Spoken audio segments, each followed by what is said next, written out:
ओम शांति। आज 8 अगस्त 2025 की साकार मधुर महावाक्य है। आज शुक्रिया दिवस पर सबसे पहले परमपिता परमात्मा शिव बाबा को शुक्रिया करेंगे कि बाबा शुक्रिया शुक्रिया शुक्रिया, क्योंकि बाबा ने हमें अपना बनाया, ज्ञान का तीसरा नेत्र दिया। तो बाबा को बहुत प्यार से शुक्रिया शुक्रिया। इस तन को शुक्रिया शुक्रिया, जिस तन में मैं बैठ के बाबा के महावाक्य को पढ़ रही हूँ, सुन रही हूँ। तो इस तन को भी शुक्रिया। प्रकृति के पांचों तत्व को शुक्रिया, जिसने भोजन पानी शुद्ध हवा दिया। तो प्रकृति के पांचों तत्व को भी शुक्रिया शुक्रिया। और हर एक आत्मा को दिल से शुक्रिया शुक्रिया। तो आज शुक्रिया दिवस पर सभी को शुक्रिया करेंगे। आज की मधुर महावाक्य में बाबा बोले, मीठे बच्चे सदा इसी खुशी में रहो कि हमने 84 के चक्र पूरा किया। अब जाते हैं अपने घर, बाकी थोड़े दिन या कर्म भोग है। सदा इसी खुशी में रहो कि हमने 84 का चक्र पूरा किया। अब जाते हैं अपने घर, बाकी थोड़े दिन कर्म भोग है। प्रश्न है, विक्रमादित्य बनने वाले बच्चों के विकर्मों से बचने के लिए किस बात पर बहुत ध्यान देना है? विक्रमादित्य बनने वाले बच्चों को विकर्मों से बचने के लिए किस बात पर बहुत ध्यान देना है? उत्तर है, जो सर्व विकर्मों की जड़ देह अभिमान है, उस देह अभिमान में कभी ना आए, यह ध्यान रखना है। इसके लिए बार बार देही अभिमानी बन पाप को याद करना है। अच्छे और बुरे का फल जरूर मिलता है, अंत में विवेक खाता है, लेकिन इस जन्म के पापों के बोझ को हल्का करने के लिए बाप को सच सच सुनाना है। तो विक्रमादित्य बनने वाले बच्चों को विकर्म से बचने के लिए किस बात पर बहुत ध्यान देना है? तो जो सर्व विकर्मों की जड़ देह अभिमान है, उस देह अभिमान में कभी ना आए, यह ध्यान रखना है। इसके लिए बार बार देही अभिमानी बन बाप को याद करना है। अच्छे और बुरे का फल जरूर मिलता है, अंत में विवेक खाता है, लेकिन इस जन्म के पापों के बोझ को हल्का करने के लिए बाप को सच सच सुनाना है। ओम शांति।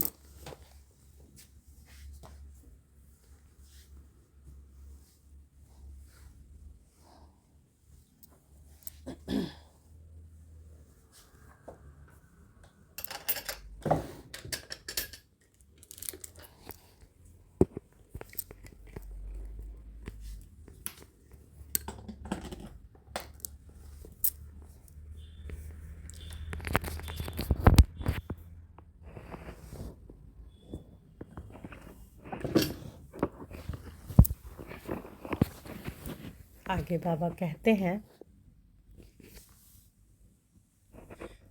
बड़े से बड़ी मंजिल है याद की, बहुतों को सिर्फ सुनने का शौक रहता है। ज्ञान को समझना तो बहुत सहज है, 84 के चक्र को समझना है, स्वदर्शन चक्रधारी बनना है, जास्ती कुछ नहीं है। तुम बच्चे समझते हो, हम सब स्वदर्शन चक्रधारी हैं। स्वदर्शन चक्र से कोई का गला नहीं काटते हैं, जैसे श्री कृष्ण के लिए दिखाया है। अब यह लक्ष्मी नारायण विष्णु के दो रूप हैं, क्या उनको स्वदर्शन चक्र है? फिर श्री कृष्ण को चक्र क्यों दिखाते हैं? एक मैगजीन निकालते हैं जिसमें श्री कृष्ण के ऐसे बहुत चित्र दिखाते हैं।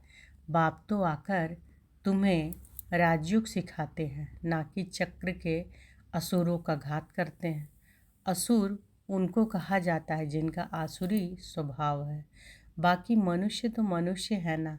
ऐसे नहीं कि स्वदर्शन चक्र से बैठ सबको मारते हैं। भक्ति मार्ग में क्या क्या चित्र बैठ बनाए हैं, रात दिन का फर्क है। तुम बच्चों को इस सृष्टि चक्र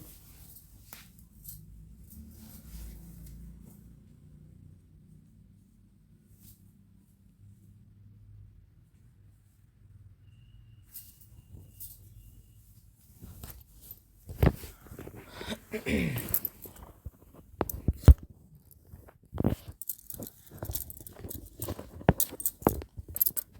बाबा क्या कहते हैं कि बाकी मनुष्य तो मनुष्य ऐसे नहीं कि स्वदर्शन चक्र से बैठ सबको मारते हैं। भक्ति मार्ग में क्या क्या चित्र बैठ बनाए हैं। रात दिन का फर्क है। तुम बच्चों को सृष्टि चक्र और सारे ड्रामा को जानना है, क्योंकि सब एक्टर्स हैं। वह हद के एक्टर्स तो ड्रामा को जानते हैं। यह है बेहद का ड्रामा। इसमें डिटेल में नहीं समझ सकेंगे। वह तो 2 घंटे का ड्रामा होता है। डिटेल में पार्ट जानते हैं। यह तो 84 जन्मों को जानना होता है। बाप ने समझाया है, मैं ब्रह्मा के रथ में प्रवेश करता हूँ। ब्रह्मा के भी 84 जन्मों की कहानी चाहिए। मनुष्यों की बुद्धि में यह बातें आ न सके। यह भी नहीं समझते कि 84 लाख जन्म है या 84 जन्म है। बाप कहते हैं, तुम्हारे 84 जन्मों की कहानी सुनाता हूँ। 84 लाख जन्म हो तो कितने वर्ष सुनाने में लग जाए। तुम तो सेकंड में जान सकते हो। यह 84 जन्मों की कहानी है। हमने 84 का चक्र कैसे लगाया है। 84 लाख हो तो सेकंड में थोड़े ही समझ सकते हैं। 84 लाख जन्म है ही नहीं। तुम बच्चों को भी खुशी होनी चाहिए। हमारा 84 का चक्र पूरा हुआ।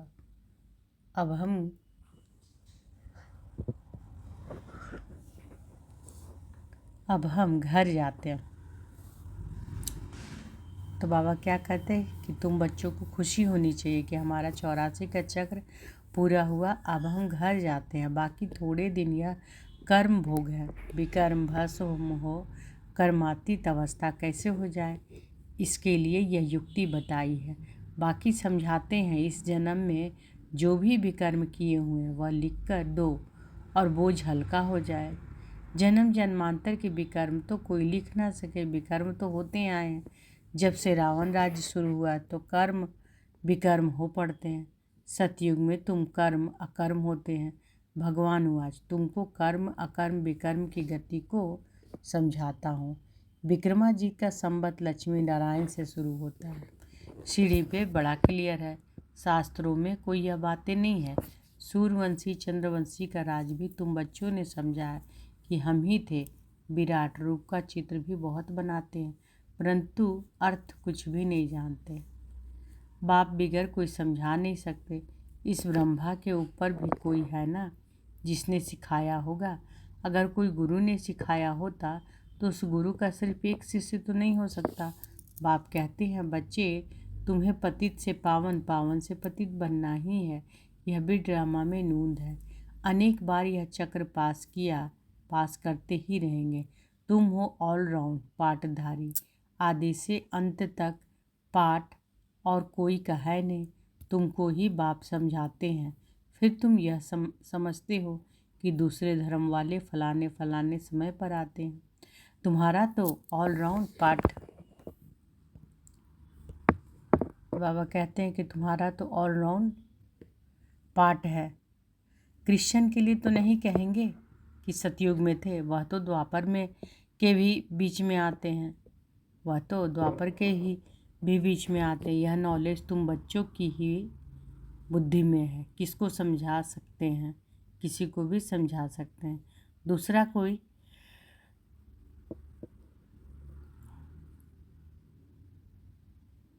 दूसरा कोई सृष्टि के आदि मध्य अंत को नहीं जानते। रचयिता को ही नहीं जानते तो रचना को कैसे जानेंगे।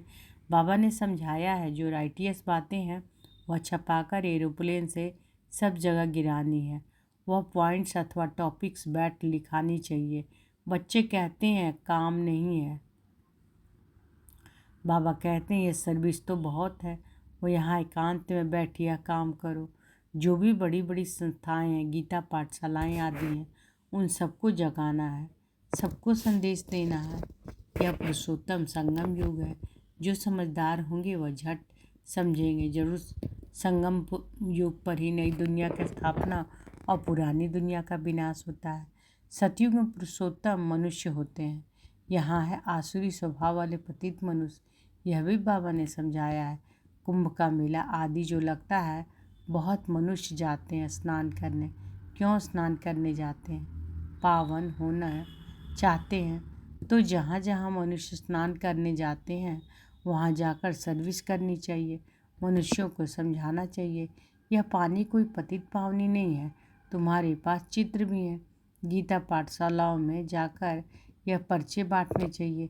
बच्चे सर्विस मांगते हैं, यह बैठकर लिखो। गीता का भगवान परम पिता परमात्मा शिव है, ना कि श्री कृष्ण। तो बाबा क्या कह रहे हैं कि बच्चे सर्विस मांगते हैं, यह बैठ कर लिखो। गीता का भगवान परम पिता परमात्मा शिव है, ना कि श्री कृष्ण। फिर उनकी बायोग्राफी की महिमा लिखो। शिव बाबा की बायोग्राफी लिखो।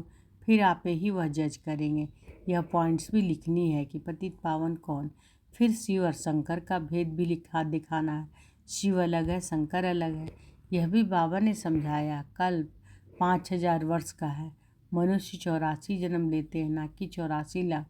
यह मुख्य बातें शॉर्ट में लिखनी चाहिए, जो एरोप्लेन से भी गिरा सकते हैं, समझा भी सकते हैं। यह जैसे गोला है, इसमें क्लियर है फलाने फलाने धर्म फलाने फलाने समय पर स्थापन होते हैं। तो यह गोला भी होना चाहिए। इसलिए मुख्य 12 चित्रों के कैलेंडर्स भी छपवा सकते हो, जिससे सारा ज्ञान आ जाए और सर्विस सहज हो जाए। यह चित्र बिल्कुल ज़रूरी है। कौन से चित्र बनाने हैं, क्या क्या पॉइंट लिखनी चाहिए, वह बैठ लिखो। तुम गुप्त वेश में इस पुरानी दुनिया का परिवर्तन कर रहे हो।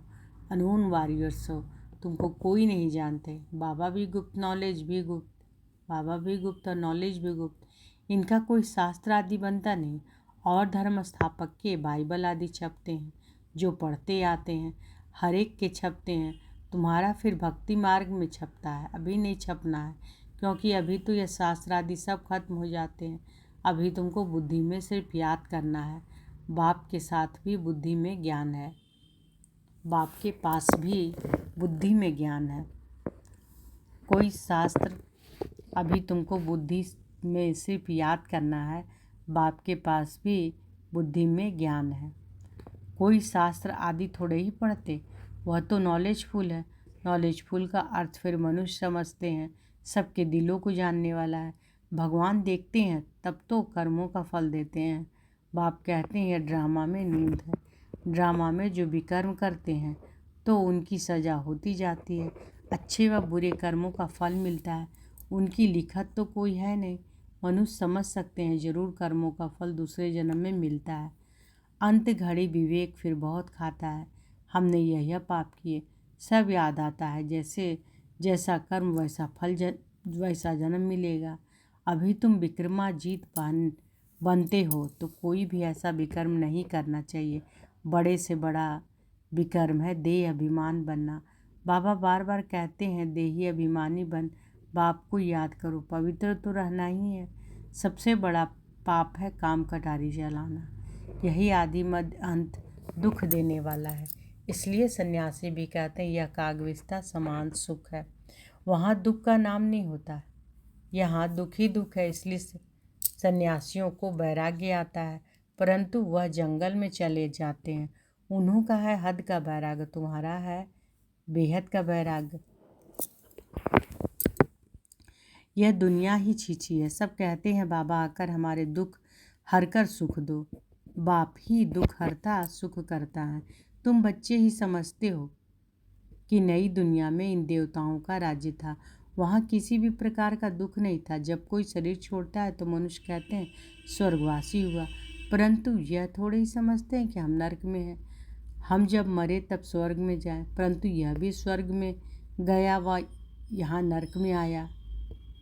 कुछ भी समझते नहीं, परंतु यह भी स्वर्ग में गया व नरक में गया आया। कुछ भी समझते नहीं। तुम बच्चे 3 बाप का राज भी सबको समझा सकते हो। 2 बाप तो सब समझते हैं, लौकिक और पारलौकिक, और यह अलौकिक प्रजापिता ब्रह्मा फिर है। यहाँ संगम युग पर ब्राह्मण भी चाहिए ना। वह ब्राह्मण कोई ब्रह्मा के मुख वंशावली थोड़े ही हैं। जानते हैं कि ब्रह्मा था, इसलिए ब्राह्मण देवी देवताएं नमः कहते हैं। यह नहीं जानते किसको कहते, कौन से ब्राह्मण। तुम हो पुरुषोत्तम संगम योगी ब्राह्मण। है ना। तो हम सब कौन है? पुरुषोत्तम संगम युगी ब्राह्मण। वह है कलयुगी, यह है पुरुषोत्तम संगम युग।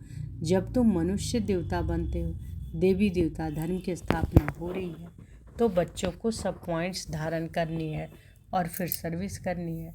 पूजा करने व श्राद्ध खाने पर ब्राह्मण लोग आते हैं, उनसे भी तुम चिटचैट कर सकते हो, तुमको सच्चा ब्राह्मण बना सकते हैं। अभी भादों का मास आता है, सभी पितरों को खिलाते हैं। वह भी युक्ति से करना चाहिए, नहीं तो कहेंगे कि ब्रह्मा कुमारियों के पास जाकर सब कुछ छोड़ दिया। ऐसा कुछ नहीं करना है जिससे नाराज हो। युक्ति से तुम ज्ञान दे सकते हो। जरूर ब्राह्मण लोग आएंगे तब तो ज्ञान देंगे ना। इस मास में तुम ब्राह्मणों की बहुत सर्विस कर सकते हो। तुम ब्राह्मण तो प्रजापिता ब्रह्मा की औलाद हो। बताओ, ब्राह्मण धर्म किसने स्थापन किया? तुम उन्हों का भी कल्याण कर सकते हो घर बैठे। जैसे अमरनाथ की यात्रा पर जाते हैं तो वो सिर्फ लिखत से इतना नहीं समझेंगे, वहाँ बैठ समझाना चाहिए। हम तुमको सच्ची अमरनाथ की कथा सुनाएं। अमरनाथ तो एक को ही कहा जाता है। अमरनाथ अर्थात जो अमरपुरी स्थापन करे, वह है सतयुग।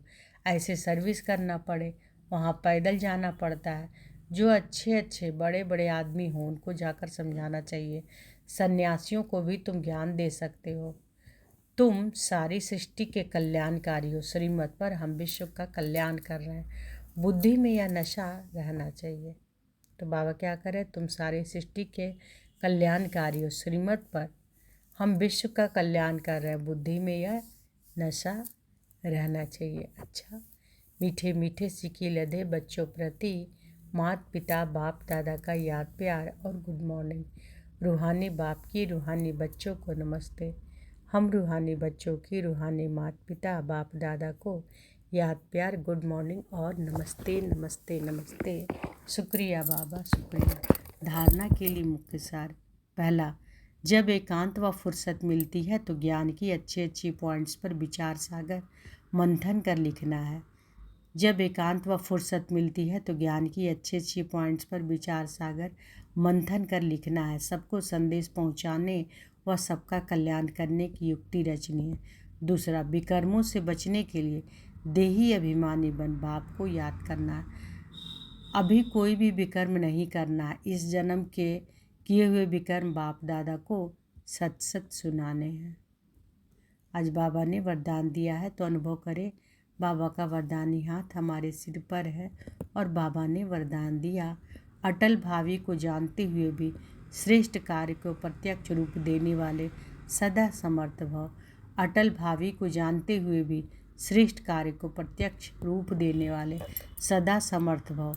नया श्रेष्ठ विश्व बनने की भावी अटल होते हुए भी, नया श्रेष्ठ विश्व बनने की भावी अटल होते हुए भी समर्थ भव के वरदानी बच्चे सिर्फ कर्म और फल के, पुरुषार्थ और प्रारब्ध के, निमित्त और निर्माण के, कर्म फिलॉसफी अनुसार निमित्त बन कार्य करते हैं। तो बाबा क्या बताते हैं कि नया श्रेष्ठ विश्व बनने की भावी अटल होते हुए भी समर्थ भव के वरदानी बच्चे सिर्फ कर्म और फल के, पुरुषार्थी और प्रारब्ध के, निमित्त और निर्माण के, कर्म फिलॉसफी अनुसार निमित्त बन कार्य करते हैं। दुनिया वालों को उम्मीद नहीं दिखाई देती और आप कहते हो यह कार्य अनेक बार हुआ है। यह भी हुआ ही पड़ा है, क्योंकि स्व परिवर्तन के प्रत्यक्ष प्रमाण के आगे कोई प्रमाण की आवश्यकता ही नहीं। साथ साथ परमात्म कार्य सदा सफल ही है।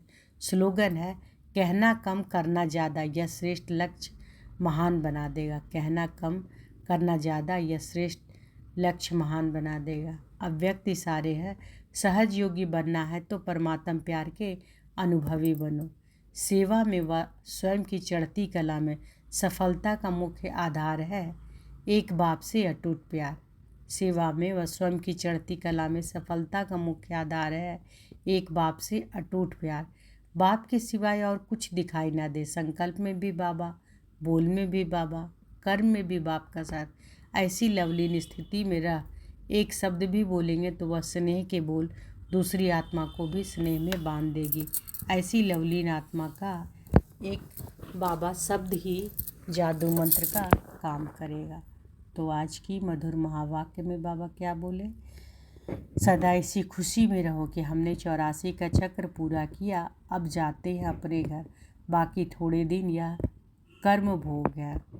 और प्रश्न है कि विक्रमादित्य बनने वाले बच्चों को विकर्मों से बचने के लिए किस बात पर बहुत ध्यान देना है? तो जो सर्व विकर्मों की जड़ क्या है? देह अभिमान। उस देह अभिमान में कभी ना आए, यह ध्यान रखना। उसके लिए बार बार देही अभिमानी बन बाप को याद करना है। अच्छे और बुरे का फल जरूर मिलता है, अंत में विवेक खाता है, लेकिन इस जन्म के पापों के बोझ को हल्का करने के लिए बाप को सच सच सुनाना है। अच्छा, शुक्रिया बाबा, शुक्रिया। ओम शांति।